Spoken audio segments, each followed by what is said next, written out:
Charles, rumor has it somebody gave the high sign to 86 the geezer, and Joe is like nowhere to be seen. How are you, Charles?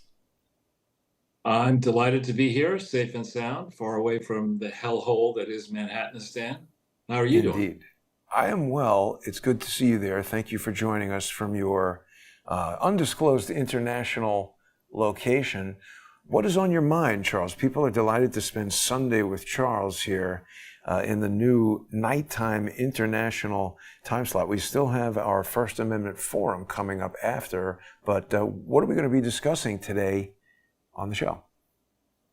Well, I pronounce Harris's first name is Kamala, as I think the art department is aptly illustrated in this great movie poster. And I think we're going to want to spend a fair amount of time on her actual background, her parents' background. This is a hard left kook who is, as Trump and Vance are right to characterize her as a chameleon. Nobody really has seen this lady's true colors. Nobody truly understands yet. The electorate does not truly understand what she believes in, what she stands for. She is further to the left than Bernie Sanders. Her parents were left-leaning lunatics.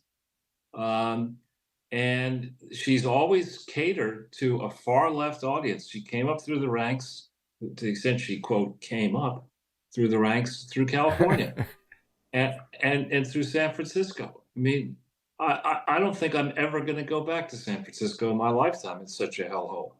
Thanks in part to her and to people like her who run that city and run that state and now pretend that they're running the country. And she participated in the Joe Biden basement campaign.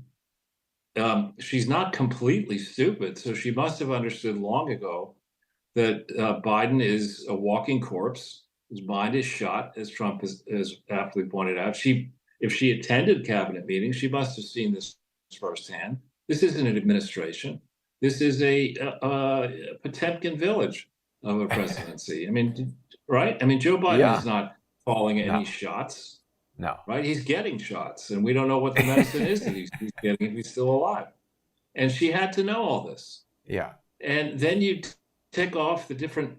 Remember, there were these stories first about turnover on her staff and the toxic work environment that she's responsible for now as vice president. And in prior years, apparently there's stories out that when she was attorney general in California, something she was for 6 years, from 2011 to 2017, I think, early 17.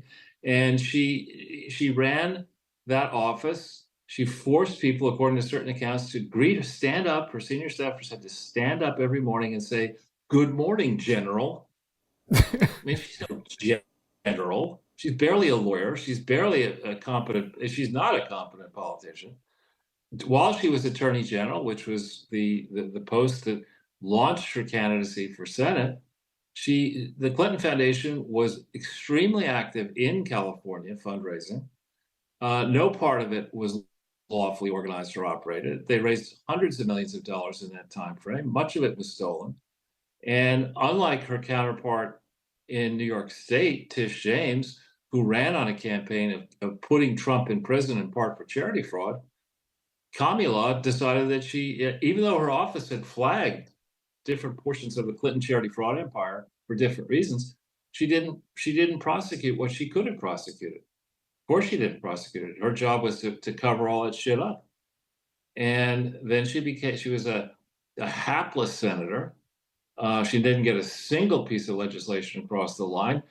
She smoked Joe Biden in the first debate, and I guess they decided they needed a black female or a person of color female on the ticket. So they, after she dropped out of the 2015-16 primary because her results were so abysmally poor, she was named to be the support in the basement campaign. She participated in the basement campaign. She covered up Biden's mental, the fact that he's a jelly head, and she's been pretending for all these years to be vice president. Now she's pretending to run a campaign, except she's not meeting with actual voters. She's not participating in actual debates. She's articulated no policies. She's now stealing Trump's idea that you shouldn't tax tips. I mean, this is beyond stupid. And on the recent Sunday shows, I happened to watch some of J.D. Vance's appearances on multiple networks where he just smoked John Carl at ABC. He smoked Dana Bash at CNN. J.D. Vance is a force to be reckoned with. I think he would smoke Kamala if there were a Vance Harris debate, and forget about Trump. I mean, Trump is just going to. It'll be like as if Mike Tyson got into the ring with Mikey, from those cereal commercials. Mikey likes it. Yeah, life. I mean, it's not going to be. It's not going to be close here, assuming that Trump and Vance remain safe and sound, which may not necessarily be a safe assumption. It's true. I think that it's crazy. There was this thing about Kamala Harris using artificial intelligence to make an image of a crowd.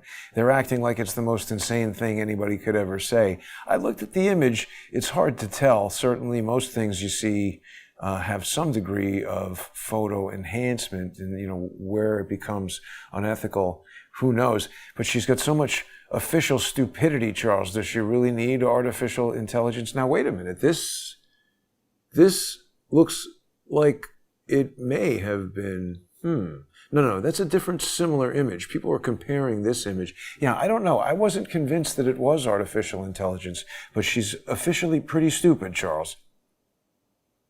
Well, again, what she gets wrong, we don't have enough time to discuss everything that she gets wrong, but the basic idea, as I understand from reading history and reading primary documents, was that the founders of this country expected leaders in government to be part-time workers. They did not contemplate some gigantic federal bureaucracy where technocrats behind the scenes would regulate every facet of the citizenry's lives. They expected people to actually give of themselves in actual public service. Kamala Harris is somebody who has gotten her wealth and power by pretending to be a public servant. She's not a public servant. You see it in the way she interacts with the press, which is not very frequently. But when she does, there's a clip of her on the tarmac where she arrogantly struts from her SUV up to a gaggle of press people and opens the discussion by saying, "What do you got?" In other words, what do you have for me? And then somebody asked her about Trump in the debate, and she said, "Well, I'm glad to see he agreed to debate me. We'll see if he shows up," very petulantly. Now, what's that supposed to mean? Right? Of course he's going to show up, unless she has in mind that maybe he won't be able to show up because the second time, might be more effective than the first time. I mean, it's a very arrogant and dangerous and foolish approach for somebody who's seeking the highest office in the land with the thinnest resume ever cobbled together of a candidate. I mean, what has this person accomplished as vice president? What positive thing has she accomplished? You can't name it. Got a good deal on cookware in Paris. That was pretty good. Well, somebody pointed. I'd forgotten about the fact that she chairs the Space Commission. We've got a bunch of astronauts stranded in space. We've got an open southern border. Now the left is agonizing about, well, if Trump wins, how is he going to deport 20 million people? Hang on. Why are there 20 million illegal immigrants in this country? What, right? I mean, and how much does that cost? Never mind that, Charles. We just have to get them out. Right? No, they're agonizing that that we're going to disrupt. The Republicans are going to disrupt, social order by kicking out people who are here illegally. We don't have social order. We have chaos. You were just telling me about the streets of New York. I wake up every day grateful not to be in New York City, and that's just one of the hellholes that this administration and woke, ignorant, stupid, and criminal lawyers, mayors, governors, and the like have wreaked havoc across this country. What is the real aim of the woke movement and the far left? It's to destroy America from the inside. Who would benefit from that? The communist regime in China Yeah. and its allies. And here we have papers controlled by the Murdochs and others, still thinking that they need to kowtow to the Chinese market because for some reason they believe that maybe that's the market of growth and opportunity when it's not. We're demolished from the inside by an actual conspiracy Yeah. of foreign financed interests who have corrupt politicians using fake charities and other organizations. These people have been at it for decades and they're damn close to winning. So we better wake up and vote these motherfuckers out of office. And then once that happens, get into the business of restoring law and order. I'm thinking now, for example, somebody I do know, Steve Bannon, is presently in jail, while Eric Holder is strutting around the world like a cockatoo, minting money as a partner in Covington and Burling, leading the opposition to Donald Trump on many different fronts. In fact, it turns out Eric Holder, who selected this dimwit, Dooney Wassel, Waltz to be VP. Holder was in charge of that. Holder made that call. I mean, Crazy. You look into Holder's background in Wikipedia. Maybe it's wrong, but here's a guy who, when he got into government, where did he work at first? He worked in the public integrity section that was supposed to root out corruption. I mean, that was supposed to protect Democrats from being sided with corruption. He was in that group for a long time in the public integrity section, from which we now get Jack Smith.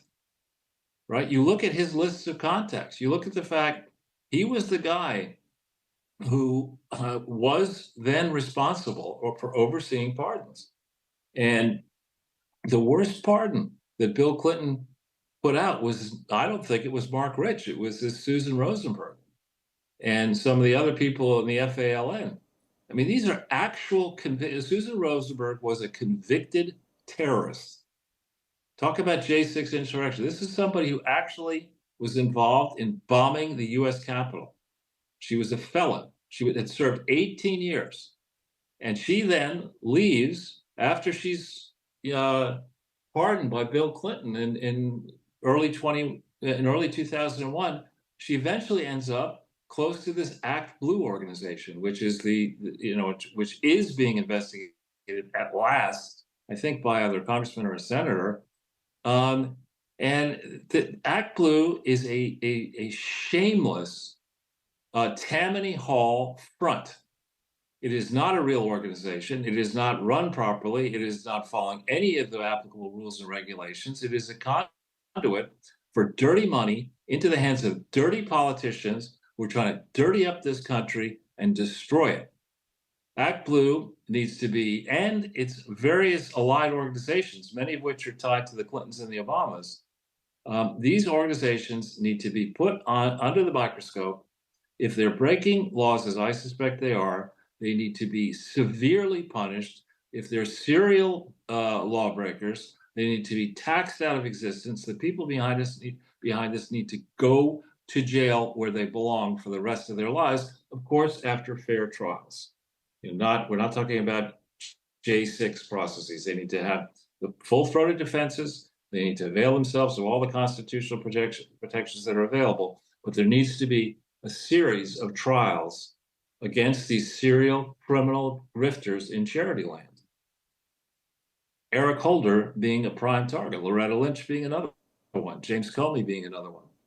There are a large number of serial lawbreakers in and around government who are desperately fearful of what retribution should come when Trump is reelected in the landslide victory that I think he's going to win.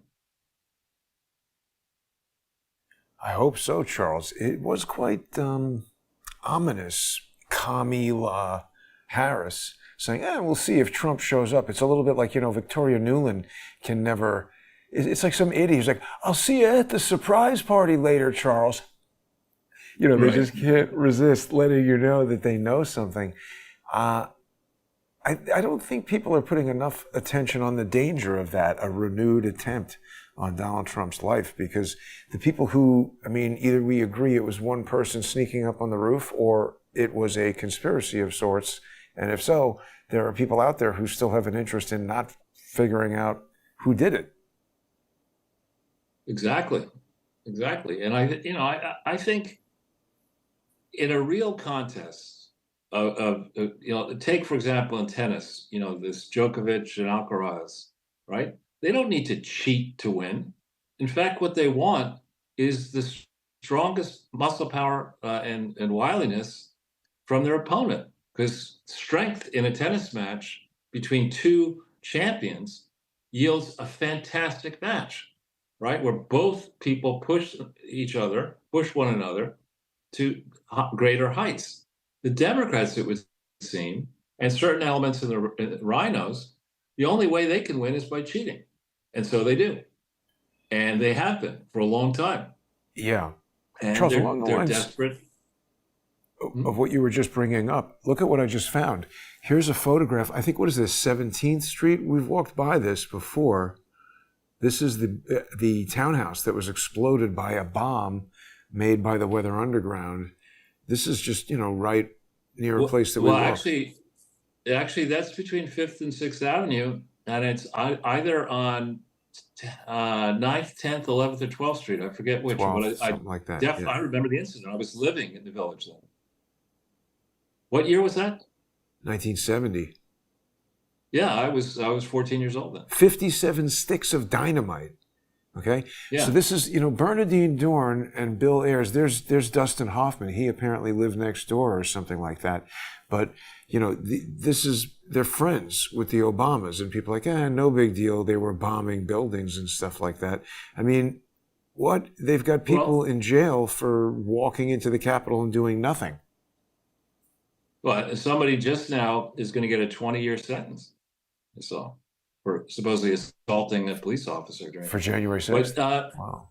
Yeah, and actually, remember that Eric Holder, when he was at Columbia Law, he was in a group, I think, at Columbia Law, who stormed one of the president's office at Columbia. Well, all those people who did that business in Columbia have been let go. They didn't do anything to them. That's recently. I'm talking about when in this, in the 60s or whatever Holder did it. I'm sorry. This is not. I do not believe that it's appropriate to say the laws that are on the books are meaningless. I get to, because I'm a radical, I get to decide what the law is. You don't. And that's not the way it works, Eric. That's not the way it works, Barack. And that's not the way it works, Kamala. I don't think, the second you say that we live in a civilization where a hothead du jour can decide what laws apply to which people, you're living in anarchy. And anarchy, the founders understood that anarchy is a disaster for everyone, especially including the anarchists, because there's always one person whose head is hotter than the next. Yeah. So typically the first anarchist lasts a short period of time before the next one comes along and lops off the first one's head. So, we don't need in Commiela. Let's think a little bit about where we are in the Democratic Party. In 2014, actually, 13, 14, Hillary began conspiring to make sure that she would be the nominee. She had her book written. She went back into the Clinton Foundation. She tried to take credit for the great successes of that monstrosity. And then she set about, with Mark Elias, rigging the Democratic primaries to make sure that Bernie could, do what Bernie does, get another mansion out of it, but that she would be crowned as the nominee. I also think that if we were able to see all of the emails, if we had if the Trump administration decided to go into a place where they went back over history, I think they would find that Hillary was delighted that Donald Trump became the nominee. She loved that. She thought she was just going to walk all over him. They had the grab the pussy tape ready. They had, the minions in the media. She thought she was just going to personally own Donald Trump. But she forgot that American people don't like to be called deplorable, particularly not, tens of millions of people. And she also forgot that very few people, other than the people who are attending her, her catered fancy parties in Chappaqua and Washington, D.C., that the voters are paying for, very few people believe that the Clinton family has legitimately amassed the more than $100 million in wealth that it apparently now has. Nobody believes. Nobody sane believes that, right? Yeah. So she rigged the Democratic primary. She thought she had bought and paid for a rigged 2016 election. She has been denying the election results of the 2016 election since the day of the election, since the night when she probably destroyed that series of TVs in the presidential suite overlooking Trump Tower there on Fifth Avenue. I mean, she's been denying reality for a long, long time. And so it should come as no shock that the Democrats have decided to protect democracy, they're going to turf Joe Biden out, which they apparently had done. Whether he's in an ambulance now or not, we don't know at this moment. But they certainly turfed him out, and they have put in place a moron, with no resume, and who cannot read a room. I mean, Joe at his peak, at least, was somewhat genial. He's become a nasty, old, vengeful cur at this point. I mean, he's not he's not a nice guy. Even his dogs don't like him, with good reason. And so now you're replacing that idiot with another idiot who refuses to talk to voters, who refuses to interact and take tough questions, and who's now being positioned to be crowned as queen of the United States. I mean, this is ridiculous. Charles, we were looking at this story where Joe Biden is doing an interview saying that he was pushed out.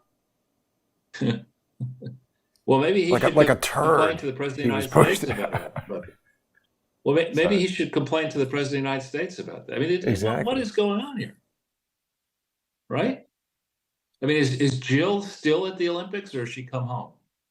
Oh, I don't know. Did they have Tom Cruise did something to cap off their demonic, I don't know. He skydived into LA or something like that. Did he? Well, that's what I heard. So here's Joe Biden saying, Nancy, push him out. What's that?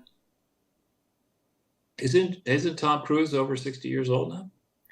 He is, but I have to say he's got to be one of the most accomplished stuntmen in Hollywood history. He's done some pretty insane things. I think skydiving into Hollywood isn't even the biggest deal, but this is almost just like I don't know, this is like something Mr. Beast would do, like give an interview about, who his enemies are now and how they pushed him out of the whatever. It's like Joe Biden is just being a cranky little loser now. Well, really, for the good of the country, we should. I mean, I think Joe Biden needs to be removed. Yeah. I mean, he shouldn't be allowed to continue to inhabit, his beach house, pretending to be president. I mean, We need a real president. We have a situation in Ukraine right now, where evidently using our forces and training and weaponry, the Ukrainians have decided that they want to try to take territory from Russia. We've got the nuclear reactor there that's on fire. Who knows why? Which side is responsible for it? I mean, this is serious stuff, and we need an actual foreign policy team that's engaged and ideally honest, with the American Charles. people. You're asking for too much. Right? I mean, we literally, with this one situation, which has been festering and frankly is due to the incompetence of Commiela, who went to that Munich Security Conference and basically told Putin, more or less gave him, by her words, the green light to go ahead. Well, but Charles, You I know, think she it's, indicated that. while that's true, I think it's been a long-standing plan from Obama, and Hillary was just annoyed that she didn't get to carry this out sooner. But we're out of time here, Charles. I hope that people will join us in the First Amendment Forum. We're going to be right back in less than 5 minutes. People can join on odyssey.com/@crowdsourcethetruth, crowdsourcethetruth.substack.com, or subscribestar.com, or patreon.com/crowdsourcethetruth. Don't forget, Odyssey is the most economical way for people to enjoy Crowdsource the Truth, sponsor exclusive programming, and keep Crowdsource the Truth going. It's $3 a month plus a 58-cent Odyssey fee. Sponsor the show and join us. We'll be right back. Thanks for watching, everybody.